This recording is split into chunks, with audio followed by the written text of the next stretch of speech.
Rise and join me in saying the pledge. I pledge allegiance to the flag of the United States of America and to the republic for which it stands, one nation, under God, indivisible, with liberty and justice for all.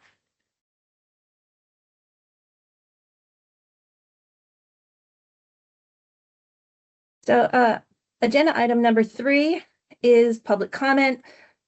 Any persons wishing to make public comment during this meeting on any items not listed on the agenda may do so at this time. Comments on agenda items will be solicited as they are discussed.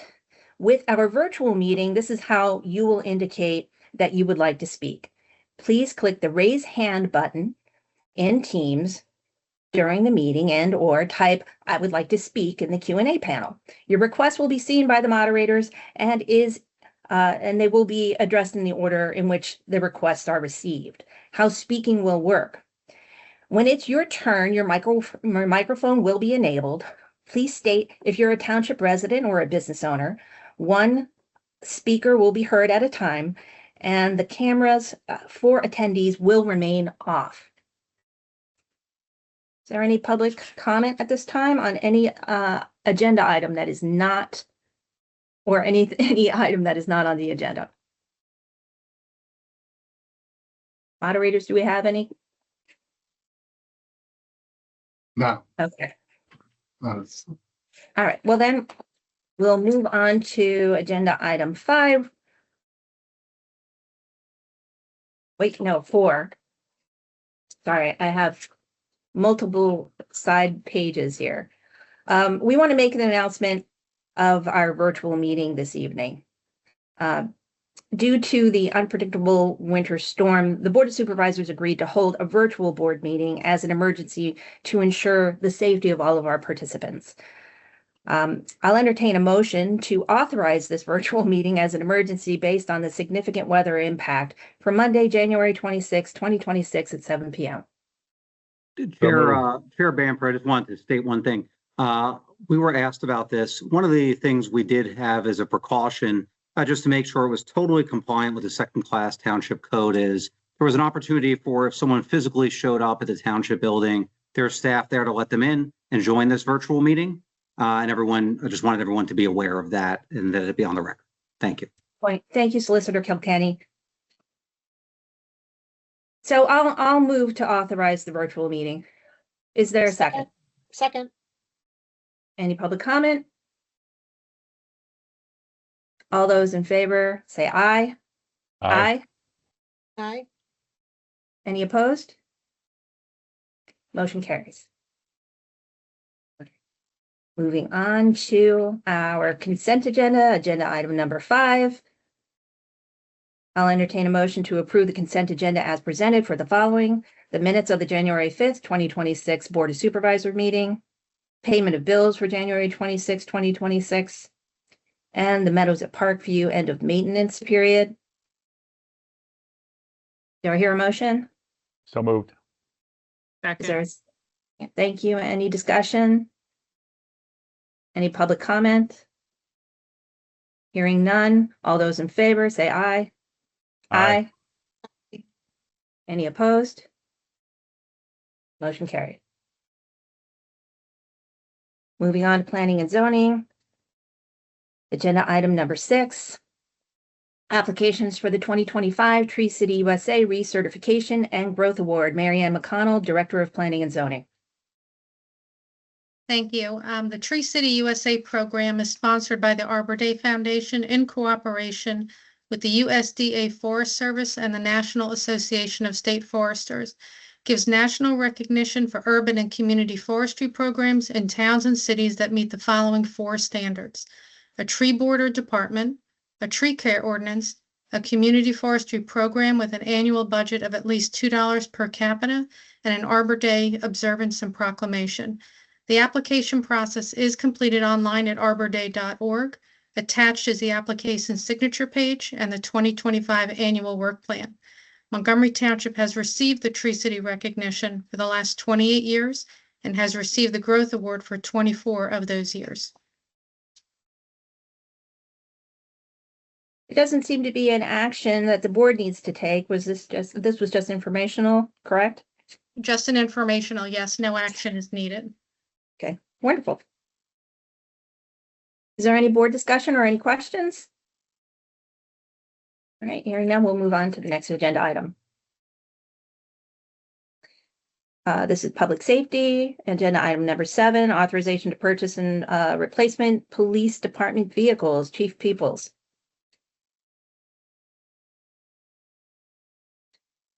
Okay, can you guys hear me right now? Yes. I apologize, I have some last minute technical difficulties. Police vehicles. In 2026, the police department is scheduled to replace 2 police vehicles. After researching available models and powertrains, the police department proposes purchasing 2 2026 Ford Police Interceptor utility hybrid models and equipment as approved in the 2026 final budget. The 2026 Ford Police Interceptor utility models will replace the following police vehicles. Patrol Car 4710, which is a 2020 Ford Police Interceptor utility with 97,543 miles.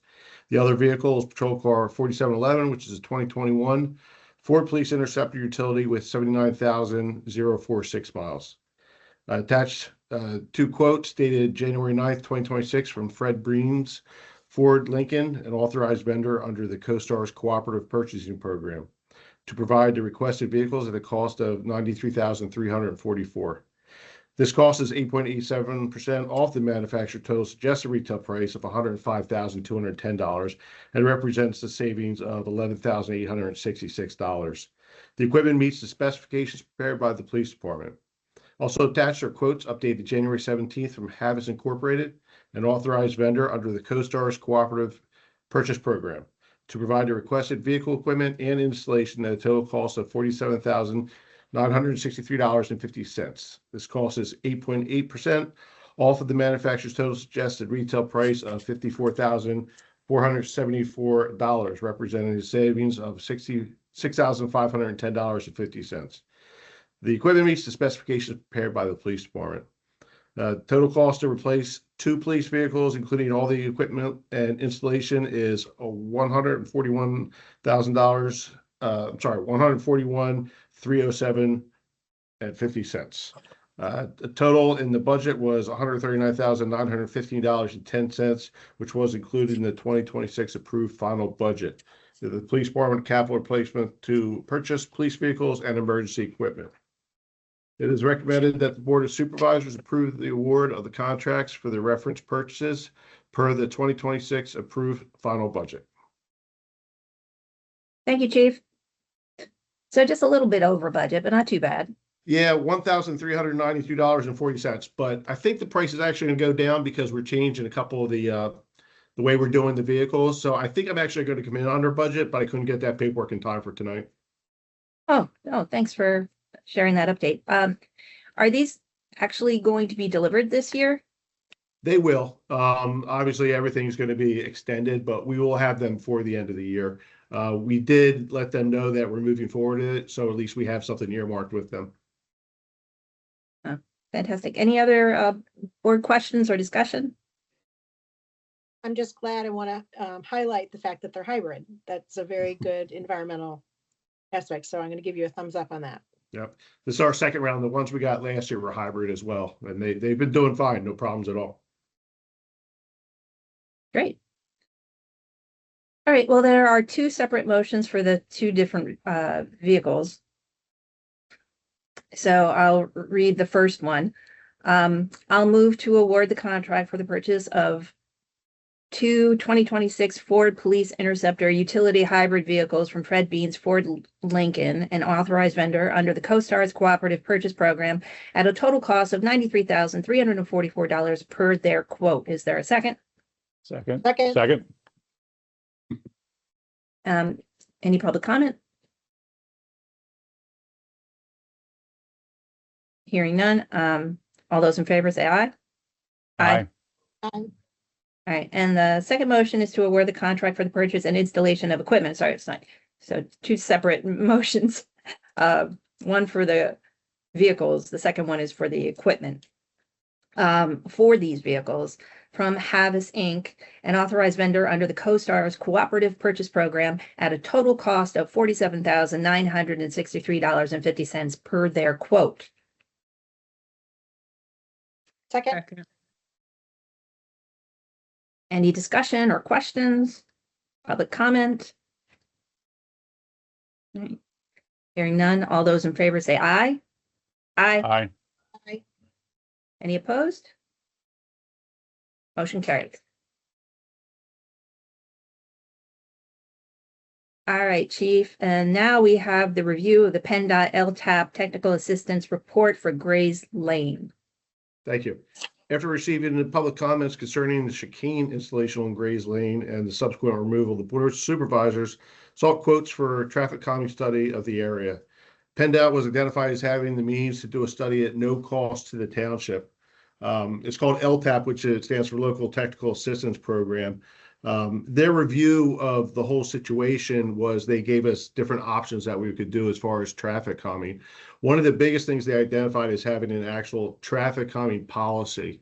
And part of this policy puts some of the partnership into the community with what it is they're looking for with buy-in from the community. So we are in the process of working on a traffic calming policy right now. The Highway Safety Unit's already developed it.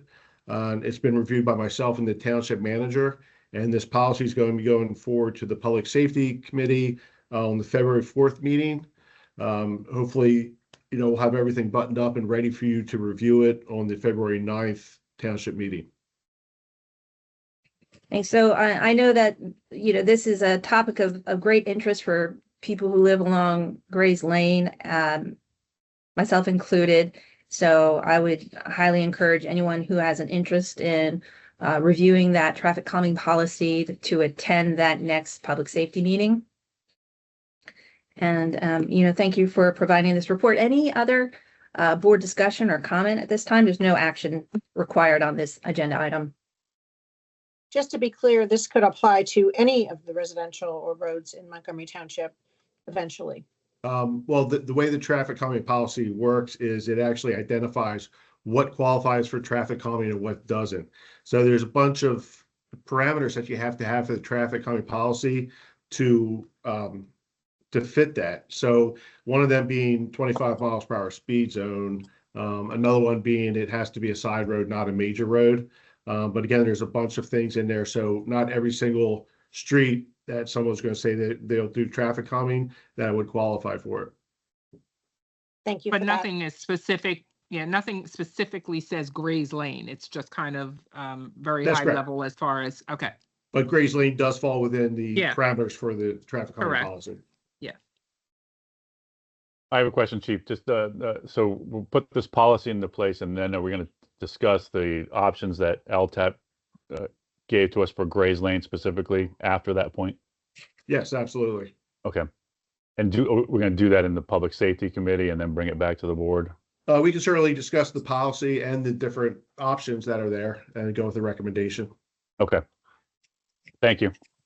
Thank you. But it's part of the policy to, communicate with the residents of the specific areas. There is the portion of it is the person that's bringing the traffic calming, they want it forward, is that there's actually a petition that they get a certain amount of the people that live in the area to sign off for it. And then after the implementation of what we're going to actually do for the traffic calming, we have an open hearing where people are allowed to come in and say their piece about what they think about it. And so would that same process have to be implemented for Grays Lane, or could we act more immediately? The one thing I would say that what we're ahead of the game on this one for traffic calming for Grays Lane is that we can skip ahead because we already have all of the traffic study done. So we don't have to take the 3 to 4 months to do the traffic study and get all the information. We have all that data already. So I would say with that one, we're going to be able to move forward faster than if it was just a new street that we don't have a history with. Okay. Well, thank you so much for that update. Yep. Okay. Moving on to agenda item 9. This is for our IT department. Authorize the purchase of the Police Department server. Rich Greer, Director of IT. Good evening. Staff included $30,000 in the 2026 IT budget under account 3407700 for police Windows server replacement. The existing server has reached end of life. It is no longer supported, creating operational and security risks. A quote from Dell dated January 5th, 2026 was obtained for the purchase of a PowerEdge R760 with server licensing and 5-year pro support. The total cost per the quote is $48,420.63. Due to market price increases, the cost exceeds the budgeted amount. However, delaying purchase would likely result in further cost escalation and increased risk to police department operations. To confirm price trends, staff obtained a follow-up quote on the 20th, so just 6 days ago, which showed a continuing increase of $843.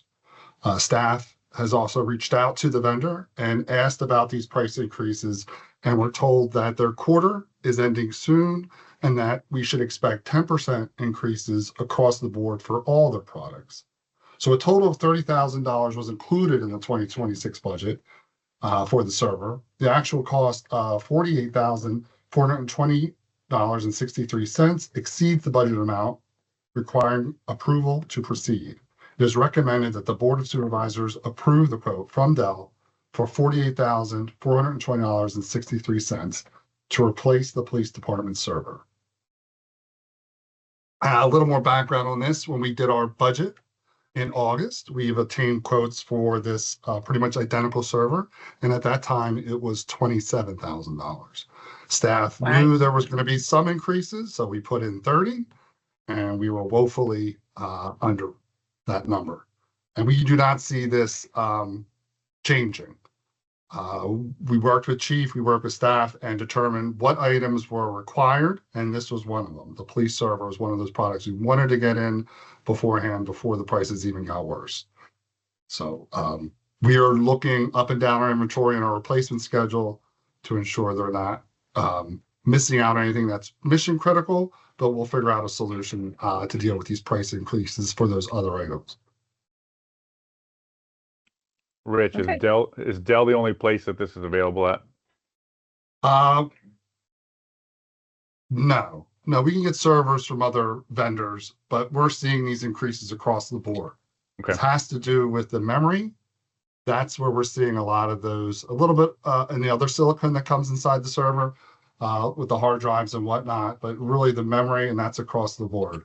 We're starting to see it in workstations, laptops, tablets, all that, if you will. So. And it would be, we just can't really delay this any further, right? That's what we determined. Yeah. Something we wanted to get ahead of.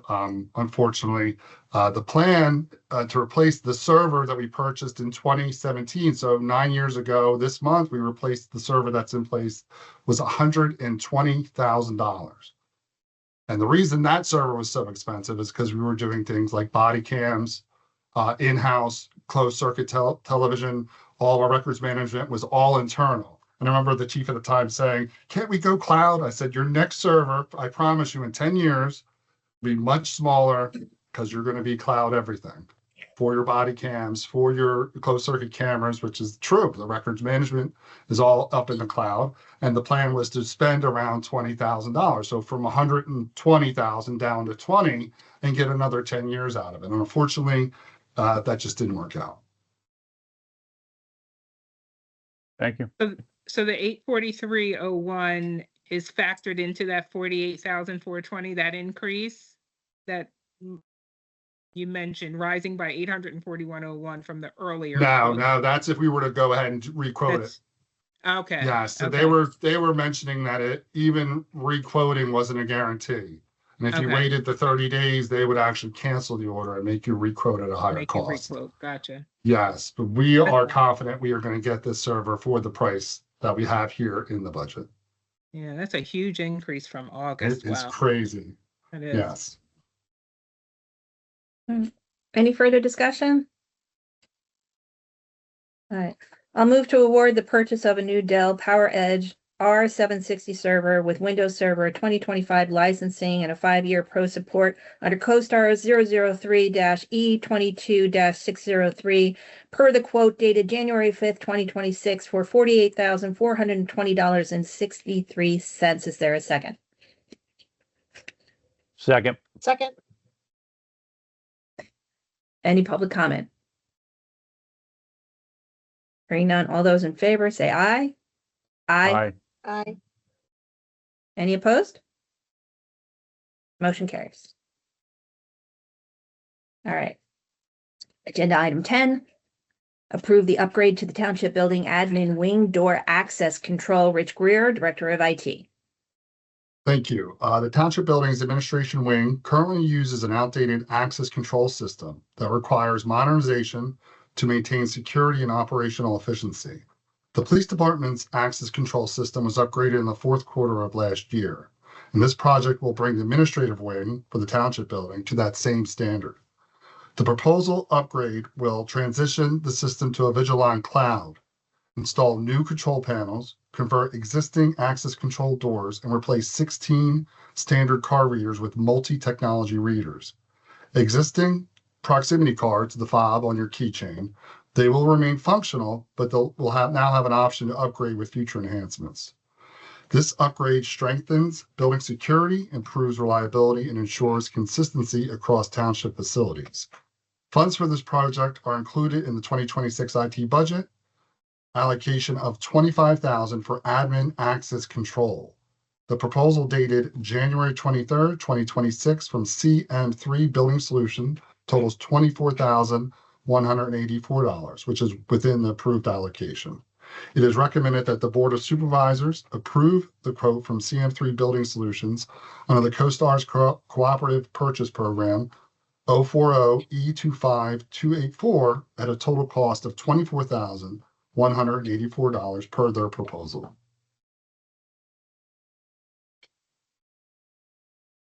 Any Any board questions? discussion? Any questions? Okay, I'll move to award the contract for the upgrade of the Township Building Administration Wing Door Access Control System to CM3 Building Solutions under the CoStar's Cooperative Purchase Program, contract number CoStars-040-E25-284 at a total cost of $24,184 per their quote. Is there a second? Second. Second. Okay. Any public comment? Hearing none. All those in favor say aye. Aye. Aye. Any opposed? Motion carries. All right, agenda item 11, approval for the replacement of main and staff entrance doors. Rich Greer, Director of IT. Thank you. So along with the actual access control, we are talking about physically replacing original doors that were installed in 1995. So the administration building requires replacement of the main entrance and staff entrance doors to improve security, accessibility, and aesthetics. Proposals have been received from Advanced Door Service for both locations, including automation and entry assist pedestal work at the main entrance. This purchase will come from the Capital Reserve Fund, 30-409-700, Building and Grounds. It is recommended that the Board of Supervisors approve the purchase and installation of main entrance doors, staff entrance doors, and the handicap pedestal from Advanced Door Services for $37,113.22. So we talked about the access controls in the last proposal. The doors that are currently in place are definitely showing their age, but they were retrofitted. These doors are going to be out of the box, compatible with our access control system. So automated panic bars. We're currently relying on a magnet system, which is a little bit outdated and flawed when it comes to security, but these doors will be all new and compatible with all those systems. I've seen people struggle with our existing doors, and I'm excited to see that we have this on the agenda today to modernize and, upgrade those. Any other board discussion? All right.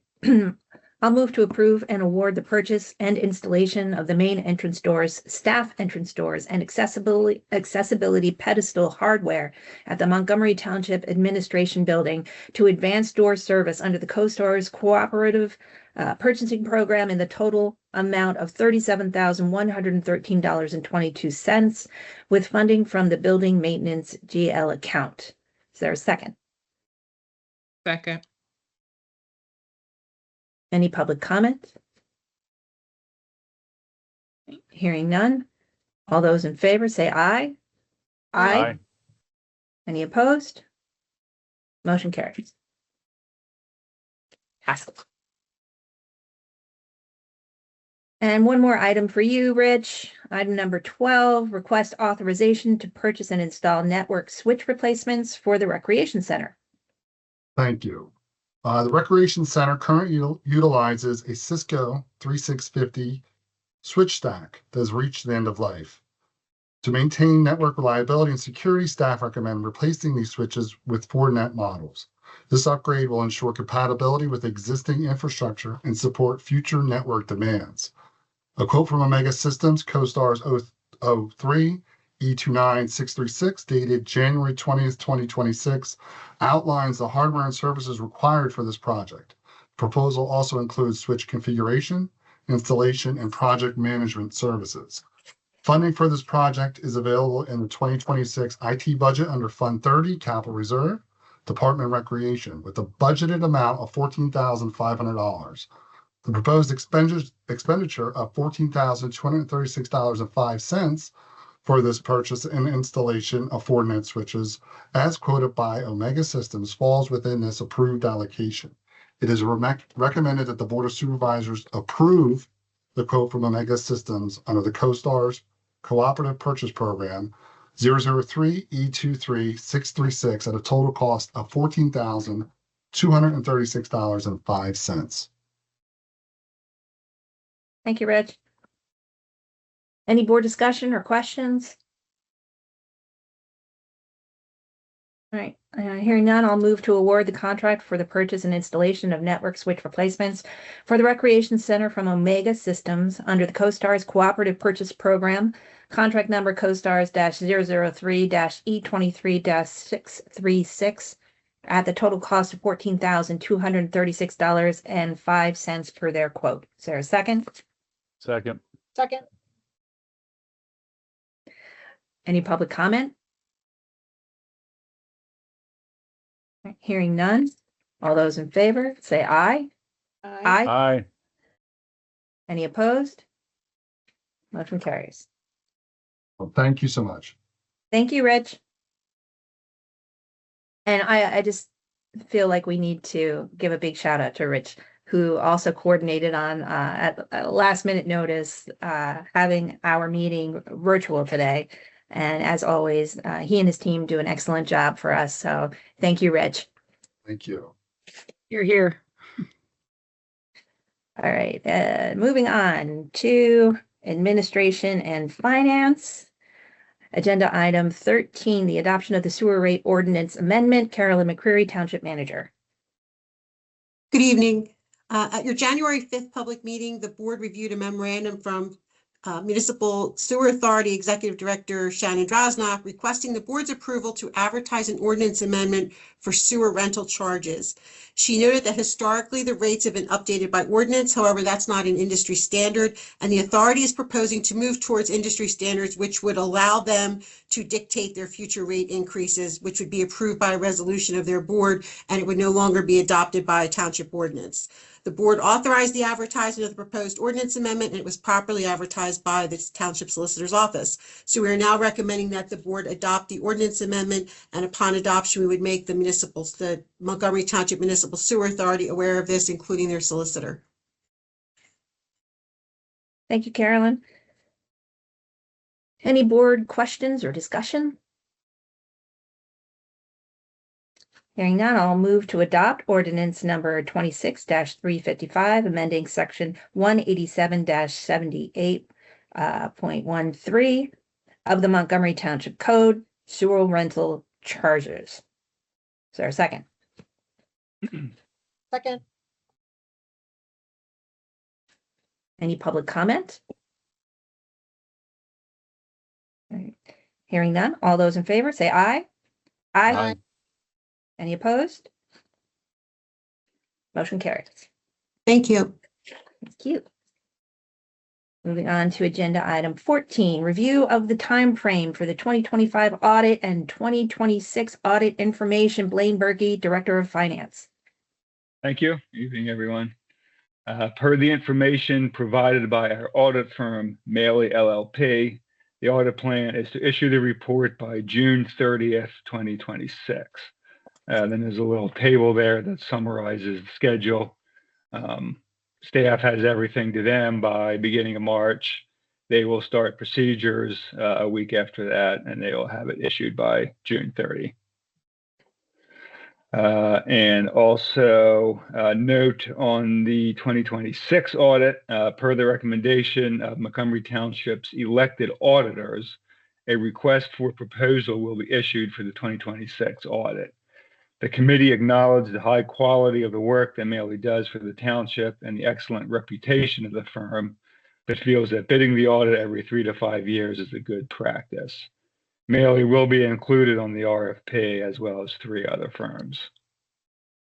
So the elected auditors met last week. Audrey was there. They actually all seem quite experienced in terms of auditing at different places.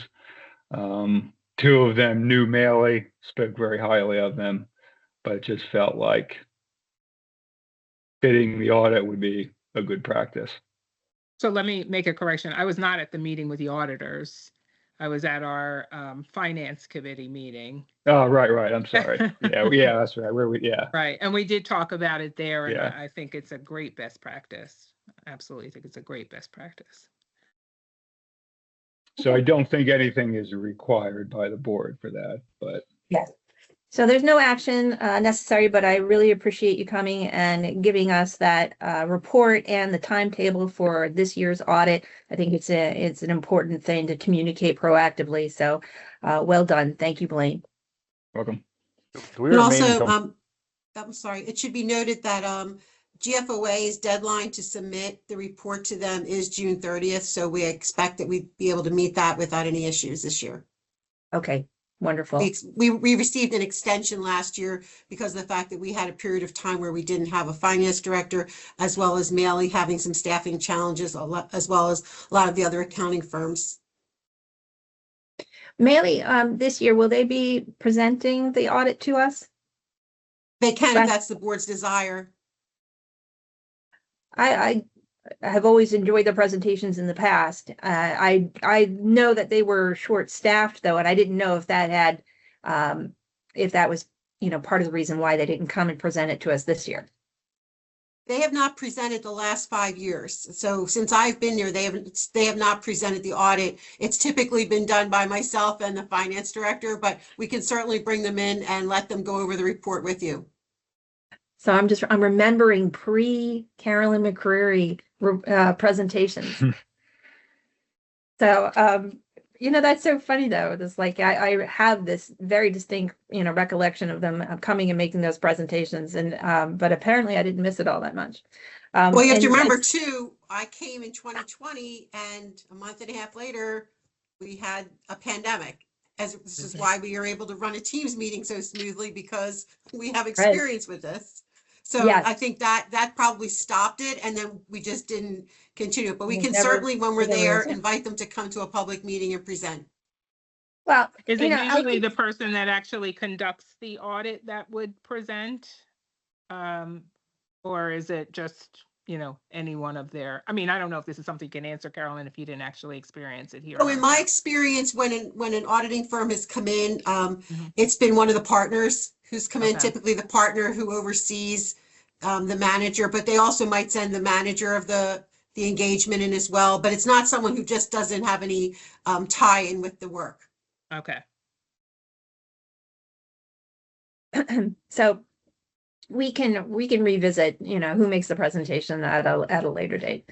But this is certainly not a reflection on you, Carolyn, because I know, especially with your finance background, that you have this well underhand. So thank you for all of your hard work on this. No, that's fine. It's our pleasure. Thank you. Any further questions or discussion before we move on to agenda item 15? Okay, then I will move on to the ratification of participation as a co-signer of amicus brief interest for business privilege and mercantile tax. Carolyn McCreary, Township Manager. We received an email from Patrick Hitchens, who is an attorney at our solicitor's firm, advising of an appellate case involving Radnor Township and Lincoln Financial. Lincoln Financial was arguing that the Local Tax Enabling Act, or LETA, does not specifically authorize interest for gross receipts tax. The court vacated the assessment, but they didn't rule on the interest question. So Radnor Township has appealed the decision to the Commonwealth Court. And due to the negative consequence of not being able to collect interest on these delinquent taxes, it was suggested by the firm that an amicus brief be filed. The decision to participate was time sensitive, as the brief had to be filed by January 22nd. So based on the fact that we collect not only business privilege, but mercantile tax, and we rely on those taxes, and we also feel that delinquent taxpayers should have to pay interest, we agreed to participate in the filing. The township would share the cost of the preparation and filing of the brief with other municipal clients of Kilkenny law who would be impacted by this. Now, staff is recommending that the board ratify my approval of our participation in the filing. I think it makes good sense for the township to participate. Any other board questions or discussion on this? All right, then I'll move to ratify the participation as a co-signer in the amicus brief in support of Radnor Township. Is there a second? Second. Any public comment? All those in favor say aye. Aye. Aye. Any opposed? Motion carries. All right. Agenda item 16, authorization to advertise the revised 2026 budget. Carolyn McCreary, Township Manager. Thank you. The revised budget being presented to the board this evening includes the following changes from the original. A 1 mil tax increase allocated as follows instead of 1.71 mils. 0.11 to go to the general fund, 0.44 to go to the fire fund, and 0.45 to go to the capital reserve fund.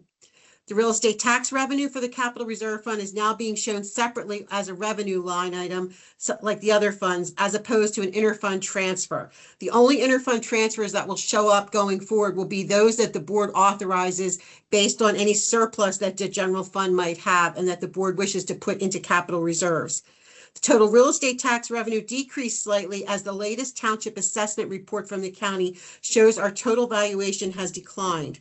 The salary and benefit lines for the Fire Protection Fund now reflect no change in staffing levels from 2025. However, we added an expenditure line that has been added for potential new hires. That line matches the additional amount of revenue that would be coming into the Fire Tax Fund. And since the board has commissioned a fire services study, a determination of future hires and when would be done by the board after they have time to review the study and hear it presented to them at a public meeting.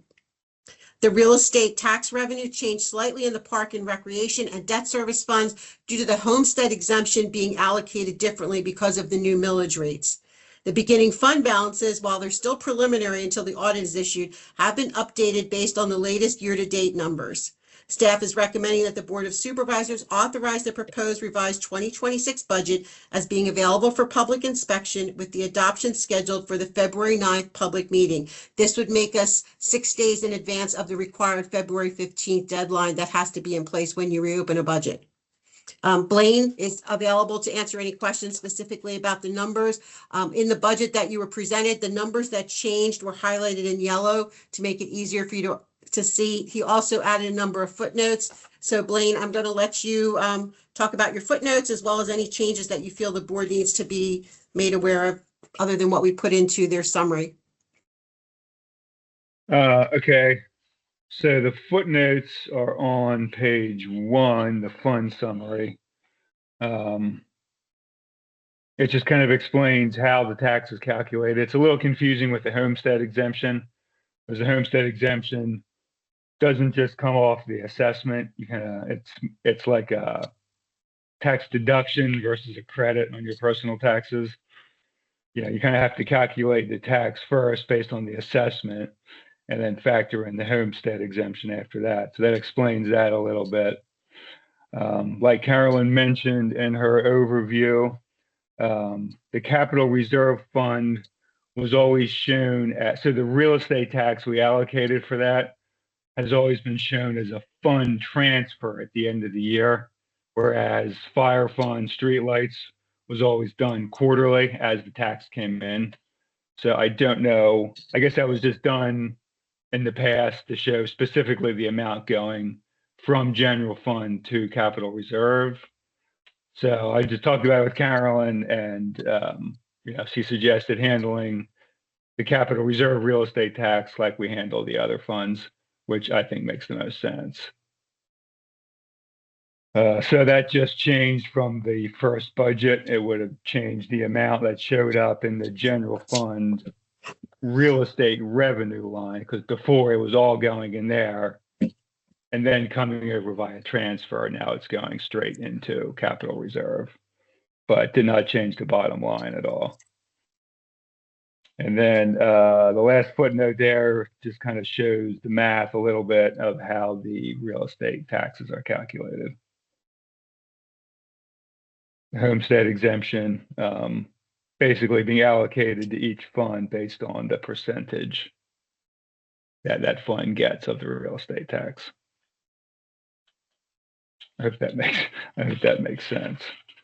And I think And it's important, Blaine, I think it's important to know too that what we put in our summary, that the valuation of the township changes regularly. So every time you see a tax appeal coming in, and the school district, because they're impacted the most, a lot of times they will negotiate a settlement because they don't want to risk that they could potentially lose going before the Board of Assessment appeals and actually end up getting less in real estate tax revenue. Ours is the smallest piece, but it adds up. I think was Ms. Drosnock said in her budget presentation, we're 98% built out. So we don't have that growth piece. The one exception was recently the apartments that are known as the Luxor apartments, which are off of Stump Road. So obviously that was a bare piece of land. Those apartments were built and then the assessment was redone. So that brought us up. But even with that, because we're the smallest piece of the tax pie, it doesn't affect us as much, but it does move constantly. So every month we get a report from the Board of Assessments that says, here's the changes that have been done. If somebody does an addition or some kind of improvement to their house, we notify the county, that the building permit was issued and the value of that building permit, and then their assessment can change as a result of it. But most of the times what we're seeing commercial and industrial properties saying, I think I'm not worth as much as I'm being assessed at. That argument is for a higher power than me. I still think, you're there and you're functioning. Whether you're functioning at full capacity doesn't impact the land, because as we all know, we are in a very valuable area, having the highways we do that make us adjacent to Philadelphia, that make us attractive for commercial, having a commercial corridor. But this impacts us every month. So a number that we present today, we could get a report as of the end of January that changes a little bit going up or a little bit going down. Won't affect our taxes in a material way, but it will still affect them. So it's always sort of a moving target. And that's why we try to cite the report that we use when we put that number in. Yeah, I did reduce the total tax slightly from the original budget because we got an assessment from Montgomery County in December. So normally that wouldn't have made it into the budget, but since we already had it open, I used those numbers. It was a very small amount, but. Okay, thank you so much for that detailed explanation. Oh, and there was one, I'm sorry, there was one other footnote there. A note on the fund balances, the projected ending fund balances for 2025, I updated and put in here. They still will probably change some with any audit adjustments, but we should be closer than we were a couple months ago. Thank you, Blaine. Any board discussion, questions? No? Okay, I'll move to authorize the advertisement of the proposed revised 2026 budget, all funds as being available for public inspection. Is there a second? Second. Okay, any public comment?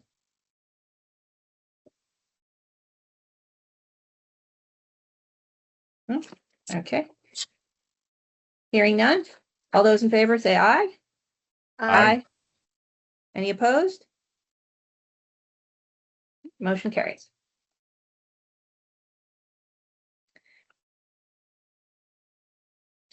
Agenda item 17, authorized to advertise ordinance for the establishment of a fire tax. Carolyn McCreary, Township Manager. The result of your discussion and approved motion at your January 5th business meeting, the fire tax ordinance adopted on December 15th, 2025 has been amended to reflect a reduction in millage from 1.71 mils to 1 mil. Previous 0.56 mils was internally allocated to fire services. The addition of 0.44 mils brings the dedicated millage to 1 mil. It's estimated that 1 mil will generate $2,015,000 in real estate tax revenue, which is shown on page 15 of the 2026 budget. This ordinance amendment would then be able to be adopted at your February 9th public meeting. Staff is recommending that you authorize the advertisement of the ordinance amendment. And this ordinance amendment was prepared by the Township Solicitor's Office. Any questions from the board? Board discussion? And this is the amendment from the 1.71 to 1, correct? That's correct. Okay.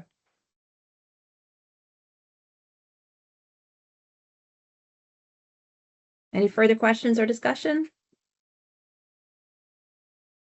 All right, hearing none, I'll move to authorize the advertisement of an ordinance amending ordinance 25-353, which established and levied a fire services tax on all real property in Montgomery Township. Is there a second?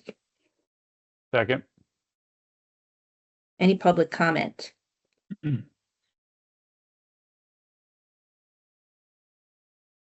Hearing none, all those in favor say aye. Aye. Any opposed? Motion carries. All right, agenda item 18, appointment of deputy tax collector for Montgomery Township, Blaine Berge, Finance Director. On January 5, Tina Stoll was sworn in as tax collector from Montgomery Township. Ms. Stoll wishes to appoint Christian Fusco, the bonded tax collector of Telemenson Township, as her deputy tax collector for Montgomery Township, should she be unable to perform her duties for any reason. Staff recommends the board approve the appointment of Mr. Fusco.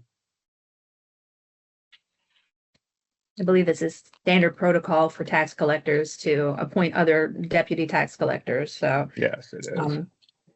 I'm happy to move to approve the appointment of Christian Fusco as the deputy tax collector for Montgomery Township. Is there a second? Second. Any public comment?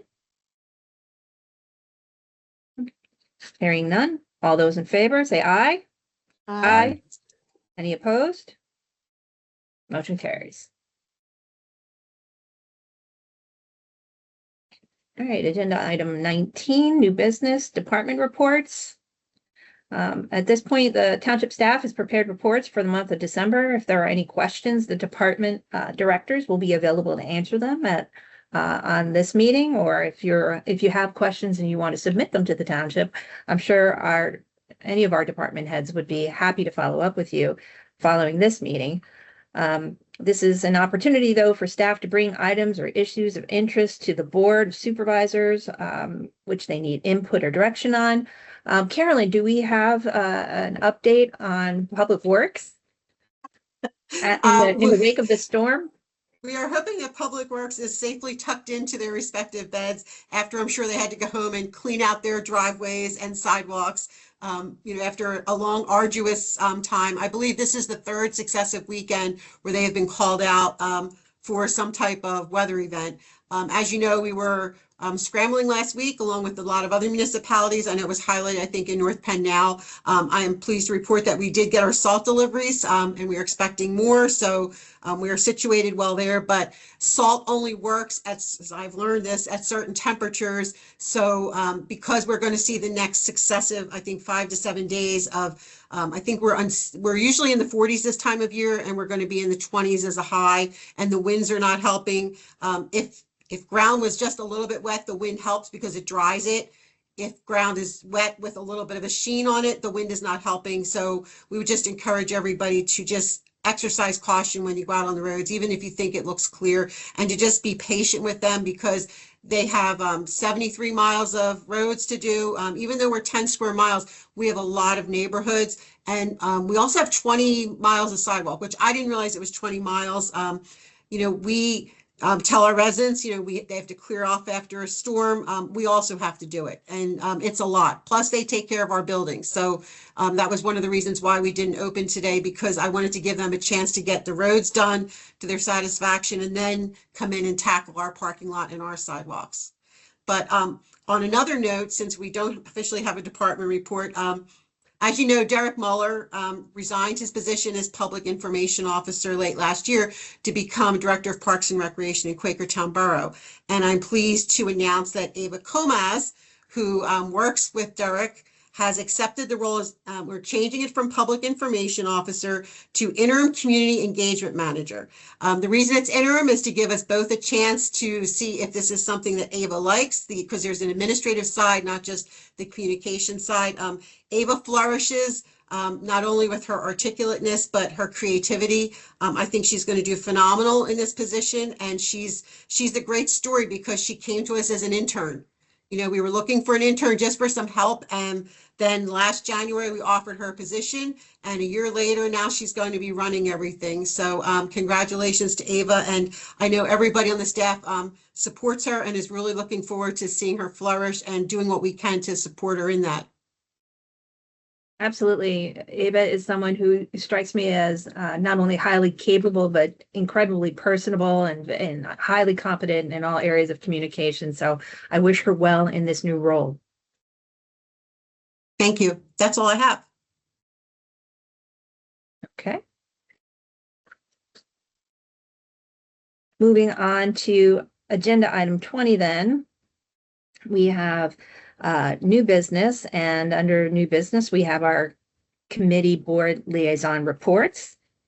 I'll go ahead and start and say, well, first of all, these were reorg meetings, I think, for the most part this month. And we had the sewer authority met and reorged and maintained the same officers. Congratulations to them all. All of our boards and commissions and committees that gathered, we presented our volunteer members with a token of our appreciation for their service. Every member received a township umbrella, and our expression of appreciation for all the work that they put into their boards and committees and commissions. Just want to extend our thanks again to them for all they do to help the township continue to run and be a wonderful place to live, work, and play. Our BDP, our Business Development Partnership Committee, actually did not meet, however, and we will be having that reorg meeting in February. Okay, I'll go next, if that's okay. The Parks Board met just the day before the umbrellas were delivered. So we'll be delivering those appreciation tokens in the February meeting. But we did meet last week to plan our priorities. Of course, did our reorganization, again, same leadership. Planning our priorities, including funding for the farmhouse project, looking at kind of unique opportunities for funding, including grants and fundraising and other ideas. So we're just getting ourselves started with that. Our EAC, Environmental Advisory Committee, will be meeting tomorrow, but we didn't wait to meet to be extra busy this month.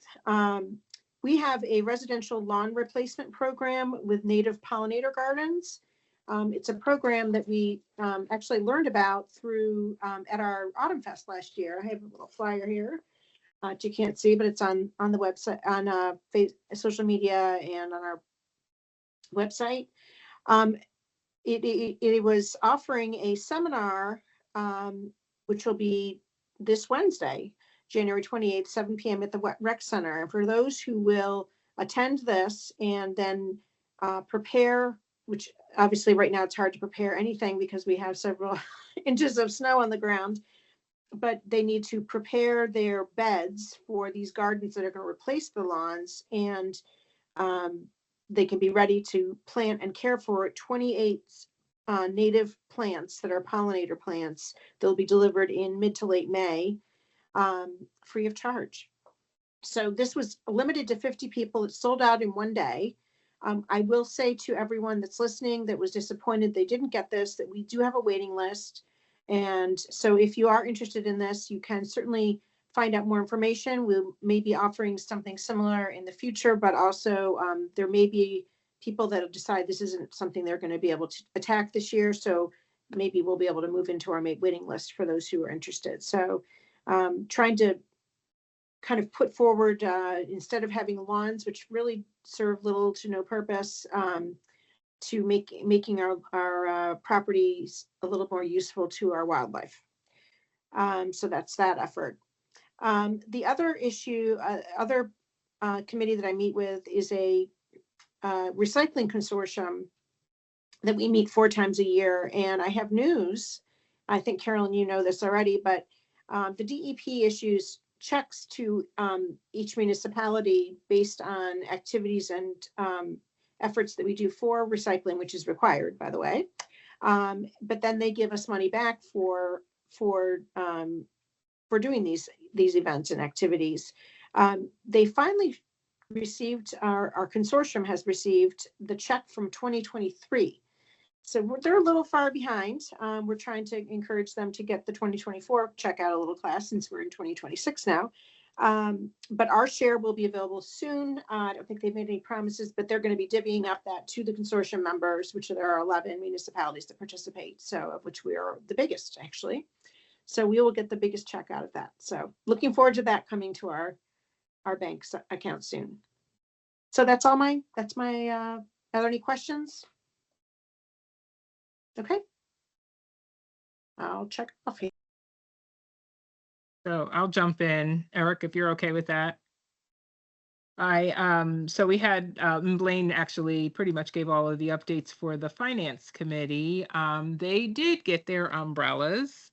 So we had a good meeting. Again, he just pretty much shared some of the things he shared this evening. My seniors, they did not get their umbrellas yet. Unfortunately, Deb wasn't well that day and she had them in her office, but so they will get them. I told them about them, so they'll get them next month. But they really appreciated the notes that, or the note, I guess it was me, I wrote them. One board member or one committee person said that it was the reason why he came back. So that was nice to hear. I'm always about writing a note, so it was really good to hear. And then we actually have, and she was there, a potential new committee person, but I'm going to follow up because I thought she said she sent her application in, but she did join us. So I'm not going to say names or anything until she's officially with us. But we did have a new person that came. Actually, we had 2 people that came, but one person interested in joining us. But we spent time, of course, like everyone mentioned, reorganizing the committee, both meetings, and then our seniors debriefed, of course, on our Santa breakfast and the sheer success of it. We laughed about a few things. This little girl that was following, because we had and forgive me, I don't know the characters, but somebody was dressed as something different that we've never had before. And this little girl followed him around the whole time. So we laughed about that because we were tickled by her. Just anywhere he was, she was. And then we just talked about some really neat stuff that they brought up out of the blue, just that we might be looking at trying to do this year. So stay tuned for that. My senior committee is taken off here in a good way. That was it. That's it. Thank you. All right, I'll jump in now. Did have a meeting with the Community and Rec Center committee. Good news on there, the building's being used quite a bit. Facility usage is really good. Membership is pretty steady. Pickleball obviously is a huge draw there. So the floor is in decent shape. Everyone loves the new floor. The one thing that Floyd's working on is figuring out how to clean it, do that. There's some scuffing and things like that, but that's being taken care of. There are some big expenditures potentially popping up. One is the parking lot lights. As we all know, if we've ever been there at night, it's pretty dark there. So that's a big expenditure coming up. And then the next one, probably for 2027, is to be thinking about replacing the fitness equipment that's there, because it is, I think, original to the building. And that is not, knowing commercial fitness equipment, it is not inexpensive, but the amount of usage that we get there, and we could add additional fitness equipment based on the space that we do have, because the machines are spaced 6 feet or more apart from 2020 times. So that's something for us to keep in the back of our minds as a board and as a township, that expense is coming up. But the good news, like I say, it's getting used, and so that's a great thing there. And the Public Safety Committee has not met yet. They will have their first meeting on February 4th. And so we have some things to talk about there. So that's what I have. All right. Thanks, everyone. That's all for our agenda. Do I have a motion to adjourn? Can I just for the record, because I don't know if you have mentioned it or not, that Candace Camara is not on with us. She is away and currently experiencing a power outage where she's at. So I just wanted the record to show that she wasn't at the meeting due to some power issues. Thank you, Audrey. Mhm. And we certainly hope that Supervisor Camara is safe and warm with her family. Any other comments for the good of the order? No? All right, well then I'll move to adjourn. Is there a second? Second. Any public comment? All right, hearing none. All those in favor of adjourning, say aye. Aye. Aye. Any opposed? All right, motion carries. Have a wonderful evening, everyone. Good night, Thank everyone. you.